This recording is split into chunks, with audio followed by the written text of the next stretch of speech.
Grace Brown, and this is Yesterday, Right Now. Our main story tonight is voting. It's a powerful way to get your voice heard, right up there with insulting people in YouTube comments. That's not an invitation to do that, by the way. We're taught in the States that voting is a crucial part of being a good citizen, and we're also taught to celebrate how great it is that so many people have this right. For example, if you grew up with Schoolhouse Rock, you probably remember this song about women's suffrage from 1976. And now we pull down on the lever, cast our ballot, and we endeavor to improve our country, state, county, town, and school. Tell 'em about it. Yeah, you go, second-wave feminist. You tell them about the progress the women's suffrage movement made for white women and basically only white women. You go, girl. Yeah. So, universal suffrage is a really crucial part of American democracy, but the Founding Fathers actually never wanted it, and the right to vote actually isn't in the Constitution. Voting rights were granted to American citizens constitutionally or legally in this order. Are you ready? Poor white men, black men, kind of, white women, Native Americans, Asian Americans, black Americans and people of color for real this time, kind of, and finally, college students. Yeah, man. Injustice to one bruz and injustice to bruz everywhere. So it's only been for maybe a few decades that all adult American citizens have actually had the right to vote, but not enough of us can exercise it, and that's what we're going to talk about tonight. Now, it's true that voter apathy is responsible for part of low voter turnout, as this clip about the 2014 midterms explains. Voters appear to be resigned to the fact that regardless who wins, little will change, and as a result are less interested in the election. Yeah, but that's only one piece of the puzzle. General voter apathy is a problem, but guess what? It's easy to feel defeated and apathetic when you want to get involved, but can't get a straight answer to the question, how do I vote? Basically, we should stop blaming low voter turnout on people like your cousin Trevor, who saw The Matrix one time and now just goes around saying, my vote won't count, man. Nothing counts anymore. Screw you, cousin Trevor. You have it easy. You have a car. Be a good citizen.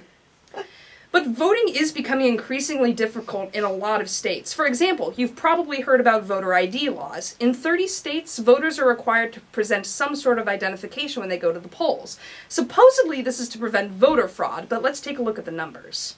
The only kind of fraud that these laws actually stop is voter impersonation fraud. That's when someone goes to the polls and votes in the name of another eligible voter. That kind of fraud is really rare. Only about 3% of cases in one study that we looked at. 3% of cases of voter fraud. Other studies turn up similar numbers. ASU studied about 2,000 cases of voter fraud and found 10 cases of voter impersonation. The New York Times studied 5 years of Justice Department records and found 26 fraud convictions. So this is happening maybe as often as a bad Pixar film, but we're not making Pixar jump through more hoops just so they can vote. It's been increasingly easy for states to implement laws like this in the wake of a few Supreme Court cases, one of the most recent being 2013's Shelby County versus Holder.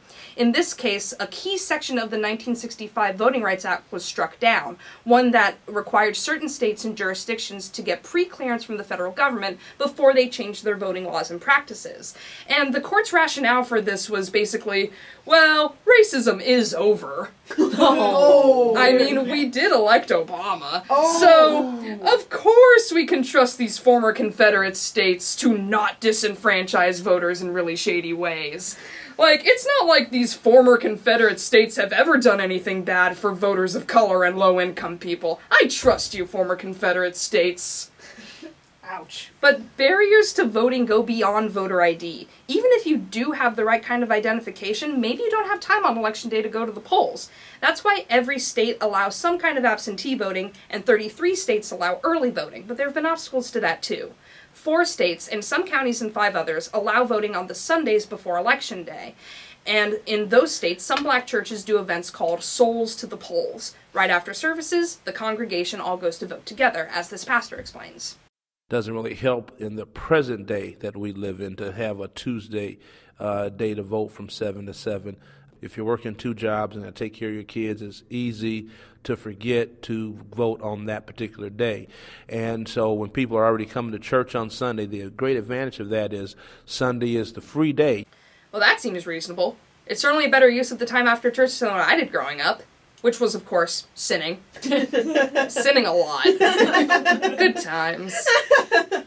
Unfortunately, after the high turnout of the 2008 elections, 34 states introduced legislation to limit early voting, and in 8 states, those laws passed. Ohio was one of the states where they specifically targeted Sunday voting. But now you gotta hang on, because if you're not angry by now, it's about to get a lot worse. A few months ago, the state of Alabama passed an emergency budget with harsh cuts to DMVs in very specific areas of the state. Of the counties in that state where 3/4 of the registered voters are black, every single one of those counties, every single one of them is losing the place where you can get a driver's license that would let you vote in Alabama. Now, this justifiably sparked a lot of outrage, and Governor Robert Bentley did agree to reopen the DMVs on a very limited basis, like a 1-day-a-month basis, after a settlement with the DOJ. Really think about how shady this is. If you can't go to a DMV, not only can you not get the ID you need to vote in Alabama, you can't get the ID that people usually use just to register. That's one of the biggest slaps in the face to low-income voters, voters of color, and young voters since, I don't know, whatever Donald Trump said yesterday. Like, whatever it was. The punchline writes itself, honestly. Now, keep in mind that voter registration practices are vastly different depending on what state you live in. 29 states allow online voter registration. 22 states allow you to pre-register to vote. Some states if you're as young as 16. And in 14 states, you can register on election day when you're at the polls. And in North Dakota, you don't have to register at all. Just look at this cute video from the state of North Dakota explaining how they do it. We're the only state where you don't need to register to vote. But you do need to have a valid form of ID. North Dakota driver's license, a North Dakota non-driver's ID card, a tribal ID, a student identification certificate, which is not the same as your student ID. Yeah, you can't use your student ID because it's not a valid proof of residence. You gotta make me fill out a whole nother form just so I can vote from college, man? That hurts, bruh. That hurts. And if you've ever been incarcerated, the registration process gets way, way more complicated. Now, in Maine and Vermont, you can vote and register even if you're incarcerated. In 13 states plus DC, your rights are restored as soon as you're released. In 4 states, probationers can vote, and in 21 states, you have to finish probation and parole. But in the other 10 states, it's next to impossible for ex-offenders to be able to vote. In Iowa, you have to petition either the governor or the president of the United States to get your rights restored. What? In Wyoming, you also have to petition the government, but there's a 5-year waiting period. In Florida, that period is 7 years. Oh. But the state that deals with ex-offenders' voting rights the weirdest by far is Mississippi. And here's why. If you're incarcerated, you can still vote, unless you're convicted of one of these 21 fabulous felonies. If you are, you're permanently disenfranchised unless the legislature passes a law specifically restoring your rights. This list really fascinates me, by the way, because 1, timber larceny is on here, even though larceny is already on the list. And 2nd, bigamy? Like, only 2? Like, is 3 not a felony? Like, can my 3 wives and I still vote in the state of Mississippi? Like, these are questions I should not need to ask. And what does all this mean? ABC News recently reported that 1 in 8 voting-age black men are ineligible to vote because of outstanding convictions. And this is something that former Attorney General Eric Holder has come out very strongly against. And although well over a century has passed since post-Reconstruction states used these measures to strip African Americans of their most fundamental rights, the impact of felony disenfranchisement on modern communities of color remains both disproportionate and unacceptable. Exactly. We should be committed to expanding voting rights in this country, but instead states are purposefully keeping their most vulnerable citizens out of the process. But don't worry, because there is hope. Lots of states are going to great lengths to increase voting accessibility and turnout. For example, in my home state, Oregon, as well as in Colorado and Washington, you know, the Canada of Oregon, all elections are done by mail. You receive a ballot in the mail about 2 weeks before Election Day, and once you're done with it, you fill it out and send it back. It's an excellent way to accommodate voters who work on Election Day, or have disabilities and can't wait in line at the polls, or Cousin Trevor, who just won't get off his lazy ass and be a good citizen. You know how to do it, man. There's nothing stopping you. Don't let your dreams be dreams. Oregon implemented the system in 1998, and between the 1996 and 2000 presidential elections, turnout jumped 5 percentage points and hasn't dropped below 50% since. Another solution that also comes from Oregon is called New Motor Voter, and states like California are about to adopt it as well. It'll make sure that every resident with a DMV record who is eligible to vote gets registered, making the system opt out instead of opt in. One of the activists who backed this law in Oregon explains some of the reasons why it's a great idea. Young people now will be registered to vote, and so no matter where they move or what jobs they have, and they're bouncing around the state, they will always be registered to vote, and they will always get that ballot in the mail.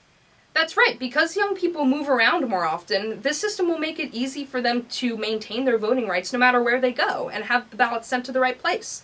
So basically, Oregon is good for way more than expensive beer and confusing donuts. Although, let's be honest, those are still probably like the best parts of Oregon.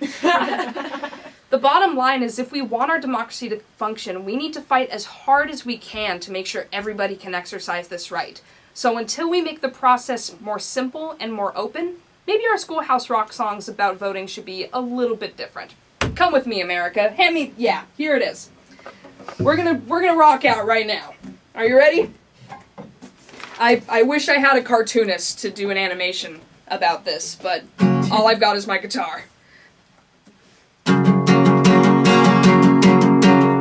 Now you have heard that voting is a right that we won after a century-long fight, but you gotta do your research for Election Day, because the way you register depends on your state. Stand up for your values, get yourself ready to vote. If you've got a license in Oregon, there's not much else you need to do. And if you're not free on Tuesday in some states, it sucks to be you. And watch out if you're voting down in Mississippi. You can't vote at all if you've committed timber larceny. Bring some pieces of ID, cause I know it seems odd, cause it doesn't happen, but it's supposed to prevent voter fraud. Get to the DMV, guys, otherwise it'll be too late to vote.